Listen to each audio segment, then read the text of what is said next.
जय हिंद दोस्तों, कैसे हो आप सभी। मैं प्रीति सिंह एक बार फिर स्वागत करती हूँ आप सभी का हम सब के चैनल ईपीएस पर। दोस्तों कंटिन्यू करते हैं जीएस सेकंड की क्लास, जिसमें मैं आपको करा रही थी आपातकाल। आपातकाल कितने प्रकार के होते हैं, कौन कौन से टाइम पर लगाए जाते हैं, ये सब डिटेल में मैं कल चर्चा कर चुकी हूँ। आज मैं आपको इसके पीवाईक्यू जितने भी स्टेट लेवल में क्वेश्चंस बने हैं वो सोल्व कराऊंगी, और जो एक्सपेक्टेड है, जो कि आने की संभावना है, आज हम पूरे वो क्वेश्चन सोल्व करेंगे। दोस्तों कल की क्लास भी आपको देखनी है, तभी आप इस क्लास को कनेक्ट कर पाएंगे। कल की क्लास में मैंने पूरा थ्योरी कराया था आपको आपात उपबंध का, अपना कितने प्रकार के होते हैं, कैसे कैसे लगाए जाते हैं। मतलब 3 प्रकार के मैंने आपात उपबंध बताए थे कि हमारे भारत में, भारतीय संविधान में 3 प्रकार के आपात उपबंध का प्रावधान किया गया है। पहला राष्ट्रीय आपातकाल, जो कि आर्टिकल 352 के तहत लगाया जाता है। सेकंड मैंने आपको बताया था राज्य आपातकाल, जो कि 356 के तहत लगाया जाता है। तीसरा आपातकाल मैंने आपको बताया था वित्तीय आपातकाल, जो कि आर्टिकल 360 के तहत लगाया जाता है। तो इसके बारे में डिटेल में चर्चा तो कल कर चुके हैं, दोबारा रिपीट करने का दोस्तों कोई फ़ायदा नहीं है। जो भी स्टूडेंट मेरे साथ नए जुड़ रहे हैं तो उनको जाके पहले मेरे पुराने लेक्चर देखने हैं। दोस्तों मेरे 28 लेक्चर ऑलरेडी अपना जीएस सेकंड जो कि मैं करा रही हूँ भारतीय राज्य व्यवस्था स्टेट पीसीएस के लिए, और जो स्टूडेंट मेरे साथ एसएससी सीजीएल सीपीओ के या और भी दिल्ली पुलिस के जुड़े हुए हैं, वो भी उन कक्षाओं को देख सकते हैं और अपनी तैयारी को आगे बढ़ा सकते हैं। तो दोस्तों आज शुरू करते हैं अपने महत्वपूर्ण क्वेश्चन जो कि मैंने लिए हैं अपने पीवाईक्यू से। जो जितने भी स्टेट लेवल के पीसीएस में क्वेश्चन पूछे गए हैं वो सोल्व कराऊंगी, और जो आने की संभावना है वो। अगर दोस्तों आप ये दोनों ही कक्षाएं आपातकाल की कर लेते हैं, थ्योरी की भी और आज के क्वेश्चंस की, तो इनसे बाहर आपका आपात उपबंध से अगर एग्जाम्स में क्वेश्चन आता है तो इनसे बाहर एक भी क्वेश्चन नहीं जाएगा। तो दोस्तों शुरू करते हैं अपने क्वेश्चन। दोस्तों पहला क्वेश्चन लिया है ये दोस्तों पूछा गया है पहले, और ये अगर आप ये क्वेश्चन सोल्व कर लेते हैं तो इससे आपके तीनों आपातकाल कवर हो जाते हैं। और ये तो आप सोल्व कर ही देंगे, क्योंकि ये मैंने कल की ही कक्षा में आपको एकदम चीख के अच्छे से समझाया था कि भाई अभी भी बताया कि 352 में क्या है, 356 में आर्टिकल में क्या है, 360 में क्या है। तो इसका आंसर मुझे आप देंगे। दोस्तों क्वेश्चन एग्जाम में कैसे आता है, सूची ऐसे देंगे आपको, सूची फर्स्ट को सूची सेकंड से मिलान करें। सूची फर्स्ट में आपको आर्टिकल दे देंगे, जैसे कि यहाँ पर दिए अनुच्छेद 352, अनुच्छेद 356, अनुच्छेद 360। कैसे? अनुच्छेद 352, अनुच्छेद 356, अनुच्छेद 360। सेकंड सूची में दिया है आपको वित्तीय आपातकाल। सेकंड इसमें दिया है, फर्स्ट हो गया वित्तीय आपातकाल, सेकंड है दोस्तों राष्ट्रीय आपातकाल, थर्ड है राष्ट्रपति शासन। तो दोस्तों इसका आंसर मेरे सभी स्टूडेंट कमेंट बॉक्स में करके मुझे बताएंगे कि कौन से आर्टिकल के तहत कौन सी इमरजेंसी लगाई जाती है, कौन सा आपातकाल लगाया जाता है। आप मुझे बताएंगे 300 अनुच्छेद 352 के साथ के तहत कौन सा जो आपातकाल है वो लगता है, 356 के तहत कौन सा आपातकाल लगता है, और 360 के तहत कौन सा आपातकाल लगाया जाता है भारतीय संविधान में। तो इसका आंसर आप सभी मुझे रात तक कमेंट बॉक्स में देंगे। मुझे पूरी आशा है कि मेरे सभी स्टूडेंट इस क्वेश्चन का आंसर मुझे कमेंट बॉक्स में अवश्य देंगे। तो दोस्तों मूव करते हैं नेक्स्ट क्वेश्चन पे, जो कि है आंतरिक अशांति। आंतरिक अशांति के स्थान पर सशस्त्र विद्रोह शब्द किस संविधान संशोधन द्वारा जोड़ा गया? पहले दोस्तों अभी क्या है कि युद्ध, बाह्य आक्रमण, युद्ध, बाह्य आक्रमण और सशस्त्र विद्रोह है।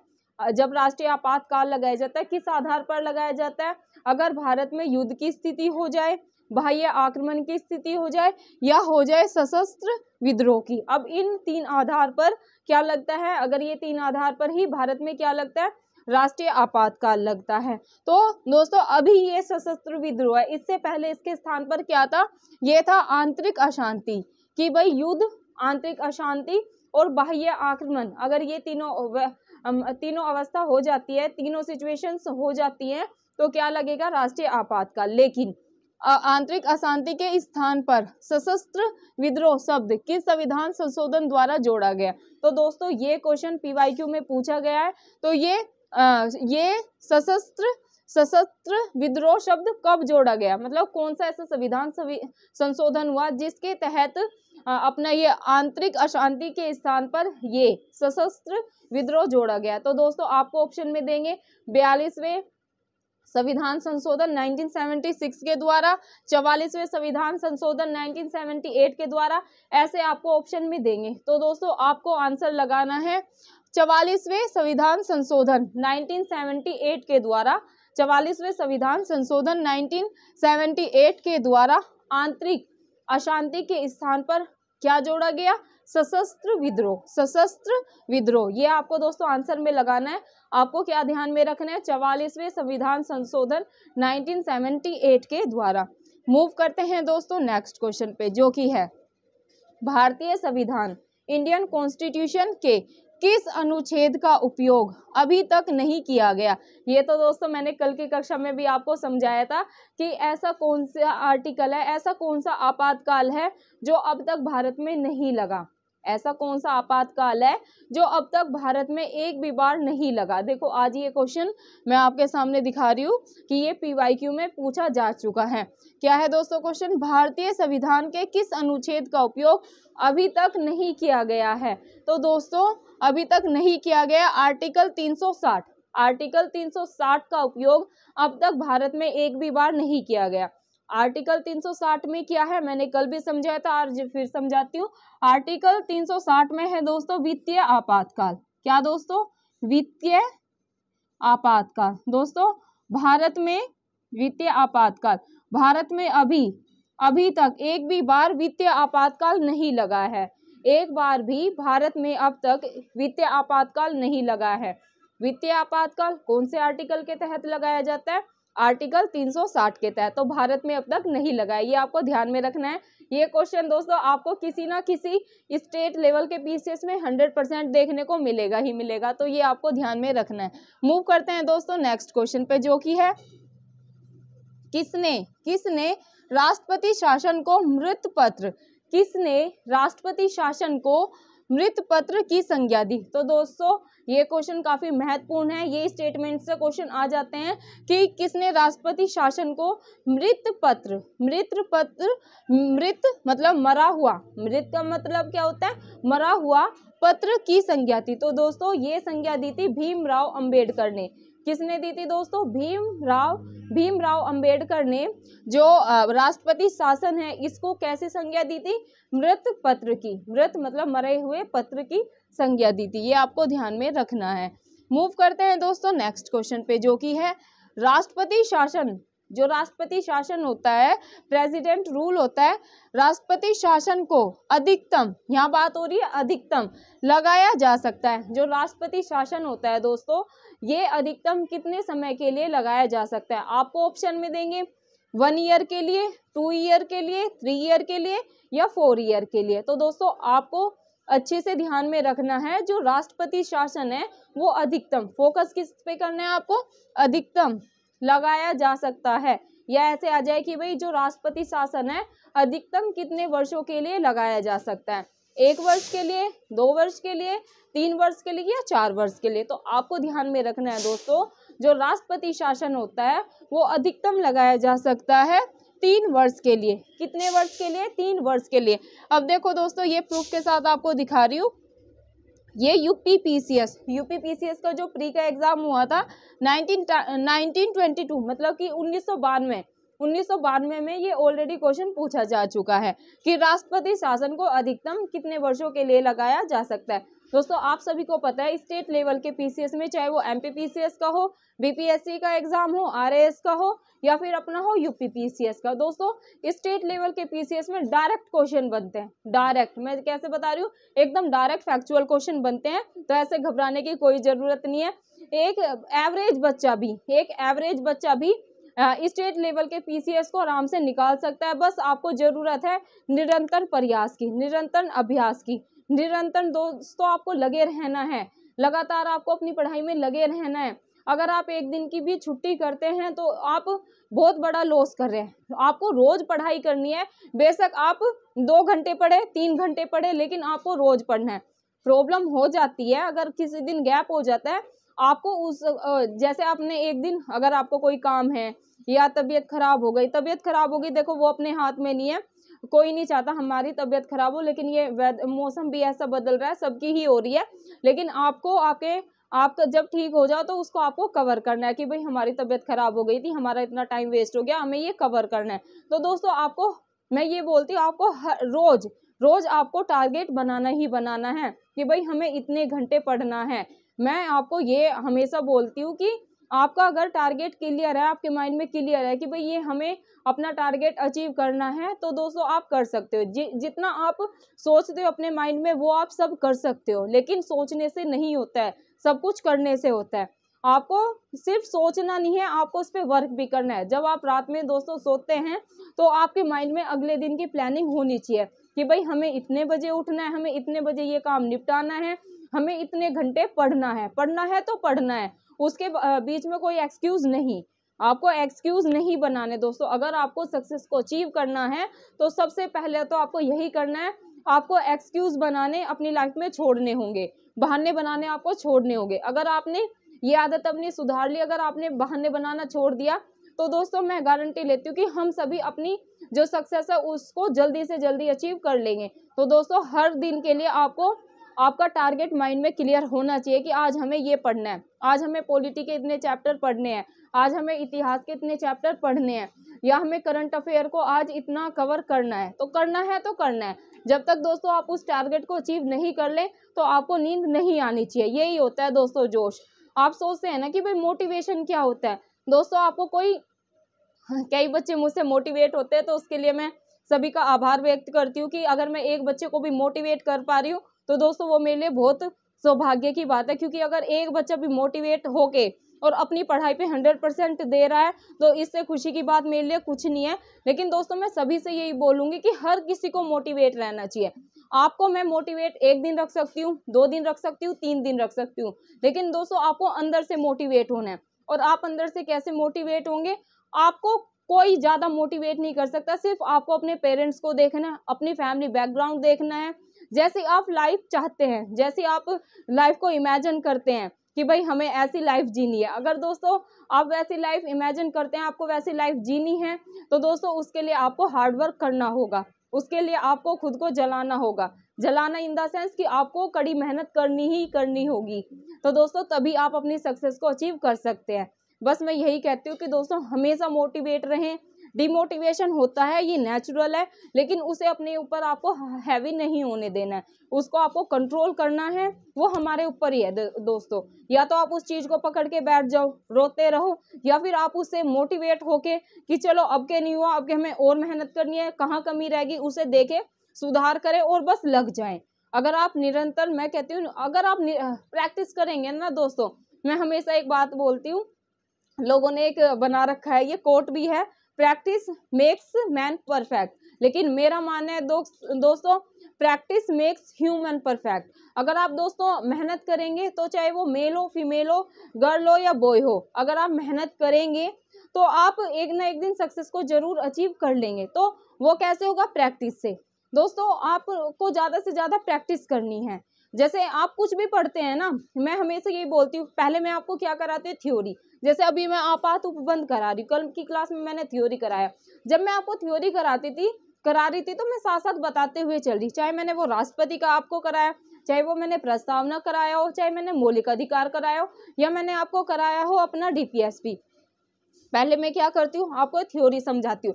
जब मैं आपको थ्योरी समझाती हूँ तो दोस्तों मैं साथ साथ बताते हुए चलती हूँ कि भाई यहाँ से क्वेश्चन बनेगा, यहाँ से ऐसे क्वेश्चन बन सकता है। तो दोस्तों वो मैं ऐसे ही नहीं बताती, और फिर मैं अगले दिन आपको प्रूफ के साथ जैसे आज दिखा रही हूँ वैसे दिखाती हूँ कि देखो भाई यहाँ PYQ में पूछा गया क्वेश्चन। तो दोस्तों ये ऐसे ही नहीं मैं हवाओं में तीर चला रही, ये मैंने 10 साल के अपने UP PCS के PYQ सोल्व कर रखे हैं। और स्टेट के भी जैसे एग्जाम्स होते हैं मैं देखती रहती हूँ कि भाई वहाँ पर पॉलिटी से कैसे क्वेश्चन बने। तो दोस्तों वो क्वेश्चन मेरे माइंड में चलते रहते हैं कि भाई यहाँ से तो क्वेश्चन बने हैं, यहाँ से अब क्या ऐसे बन सकते हैं। तो दोस्तों ऐसे ही आपको करना है, आपको भेड़ चाल में नहीं चलना है। और अगर आपको सक्सेस जल्दी अचीव करनी है तो दोस्तों आपको स्मार्ट स्ट्रेटजी बनानी होगी। जैसे कि मैं हमेशा स्मार्ट स्ट्रेटजी पे अपनी पिछली वीडियो में भी चर्चा कर चुकी हूँ।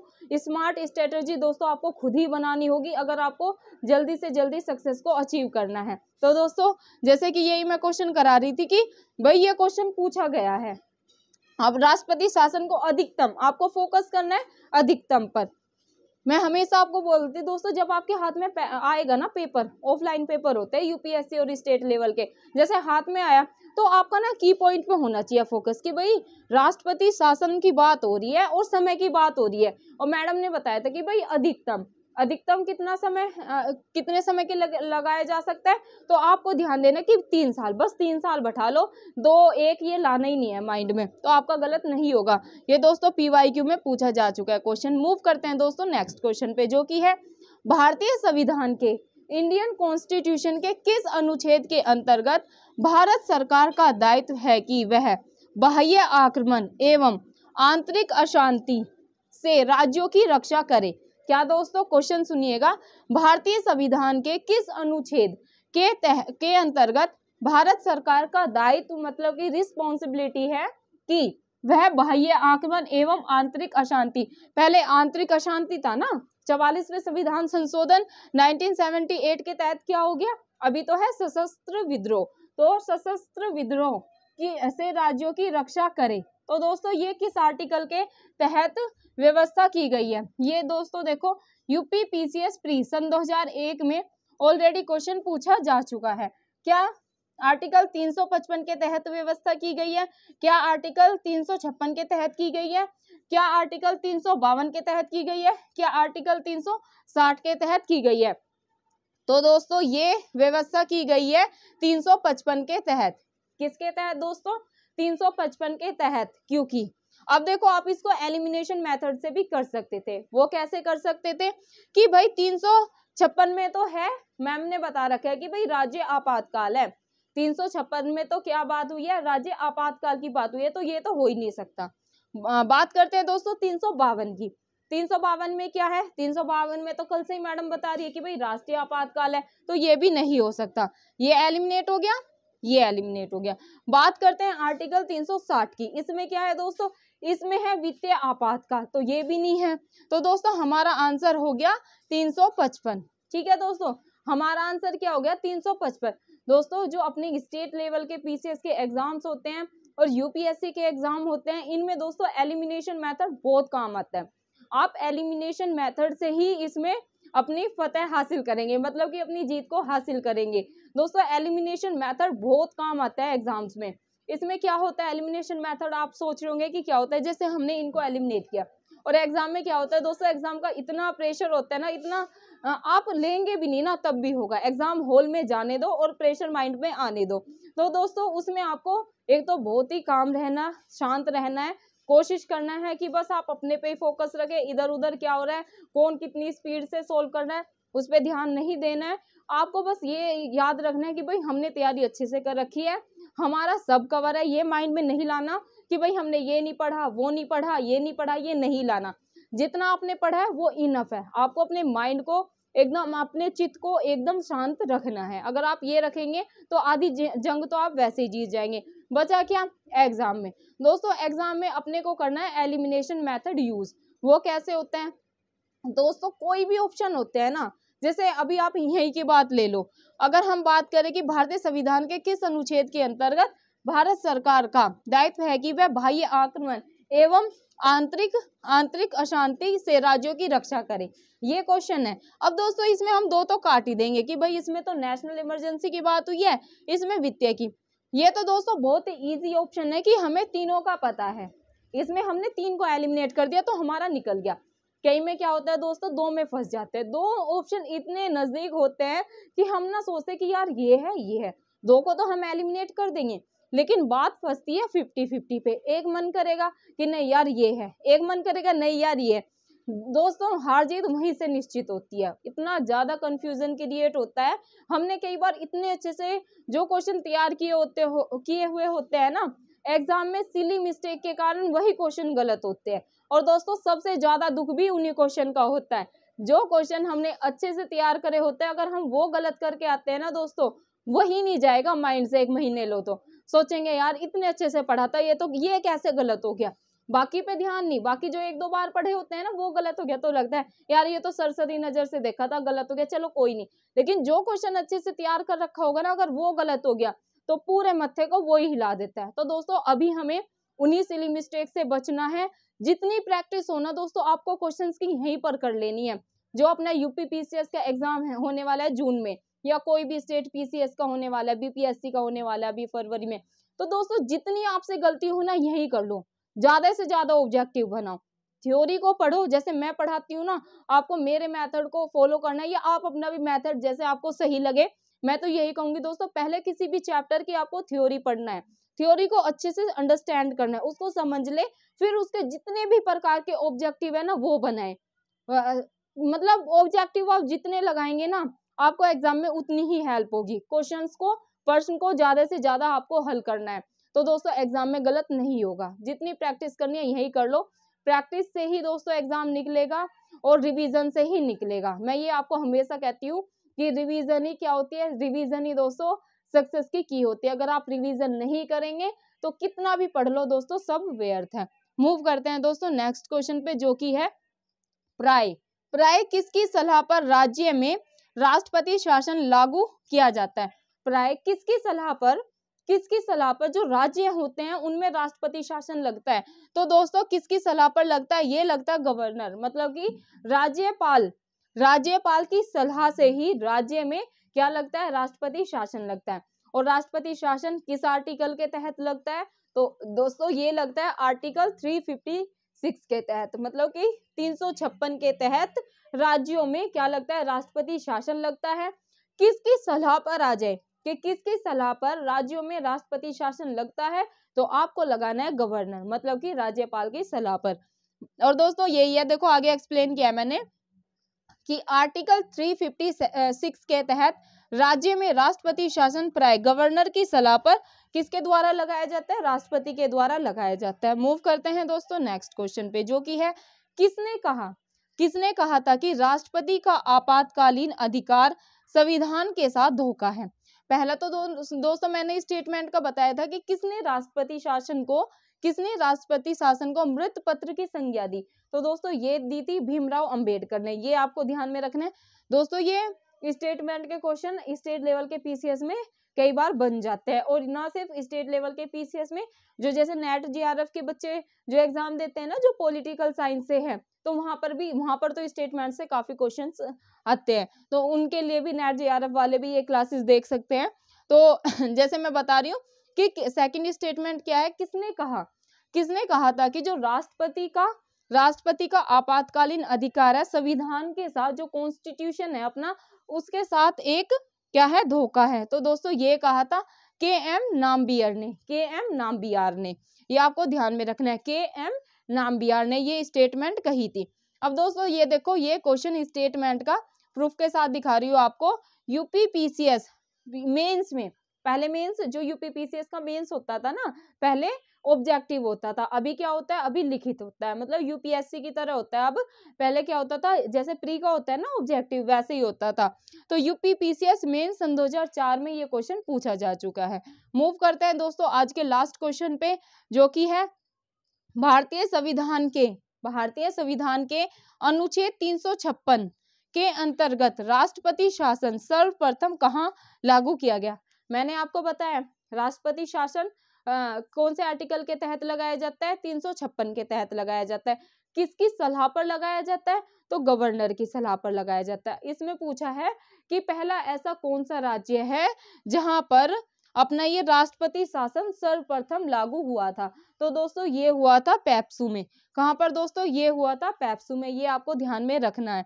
और दोस्तों ये भी यूपी पीसीएस मेंस सन 2010 में क्वेश्चन ऑलरेडी पूछा जा चुका है।